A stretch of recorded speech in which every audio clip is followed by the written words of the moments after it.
Hello everyone, welcome to my channel if you're new, and welcome back if you've been here before.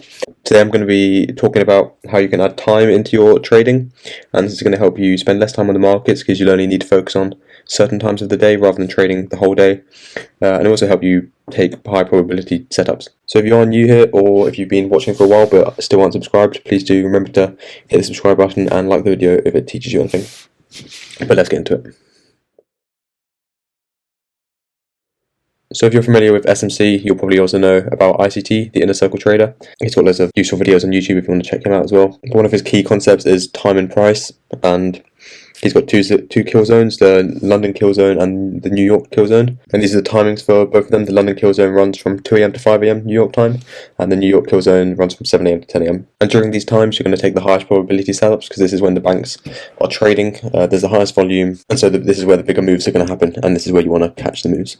Also, there's a high probability that during the London session, and the London kill zone, more importantly, the high or low of the day is going to be formed. So if you already have your bias, your daily bias, then this can give you confirmation on whether you're looking for the low of the day or the high of the day during the London session, for you to catch your move, taking the price along with the daily bias. So if you want to visualize these two kill zones, there's an indicator. If you type ICT kill zones, it is this one, ICT kill zones 28 trades by Tradinator. I've already got it on the chart. So if you want to copy my settings, I'll just put them up. I've unticked everything, just show London opens kill zone and show New York kill zone.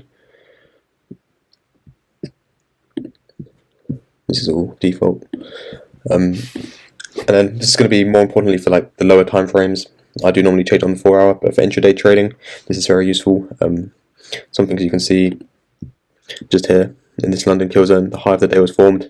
Nice bit of manipulation, price pushed up and then pushed down. So this is a time where the London kill zone did cause the high of the day.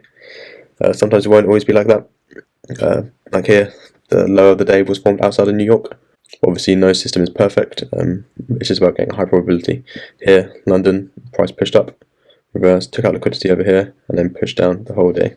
If you prefer trading the New York session rather than London, if you just want to trade one, obviously you can trade both if you want. But if you just want to focus your learning on one, for the New York zone, either two things are most likely to happen, and that could either be a continuation from London or a reversal. And this is mainly going to depend on the daily bias. For example, here, if your daily bias is bearish, let's say, just ignore anything in the past.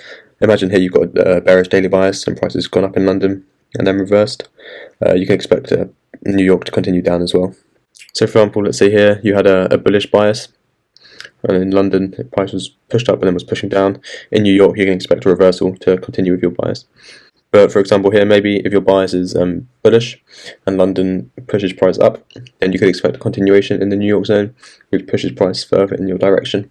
So those are the two main things that you're going to be looking out for: price either continuing in New York or reversing from the London move. And you can combine that with SMC concepts such as, changing character. If you're looking for a reversal, you can wait for the change of character and then get in on a supply zone or demand zone depending on which direction you're trading. And it's also going to be useful for the lower time frames. So this is going to be even more useful if you do prefer trading on the lower time frames, like the 5 minute, the 1 minute, even the 15 minute. As you can see here on the 1 minute, in the London session, price breaks the Asian highs, breaks the Asian lows, and then pushes upwards. You can probably assume from the past that we've got a bullish daily bias. But that's something you'd have to confirm before entering the trading day. But let's assume here we've got a bullish bias. So what we're expecting here, continuation in New York, which we do get, and there's going to be lots of opportunities to get in here with whatever your confirmation is. And you can also use this on higher time frames as well. For example, the hourly or the 4 hourly, by only setting your limits and removing them before this time and after the time. So if you want to just trade in London, then you can just set your limits for 3 hours between 2 AM to 5 AM New York time, or 7 AM to 10 AM London time. And you can do the same for New York if you want. And what this will do is just avoid maybe getting triggered in the Asian session when there's not much volume. But as always, this is going to be most helpful to you if you put it on the charts, have a look at it, look backwards, try and figure out some rules that you like, or add it to your current strategy and see if it does improve your trading, which it probably will. If it does, or if you just found this video useful, please do leave a like and let me know if there's any videos you want to see next in the comments. Thanks for watching.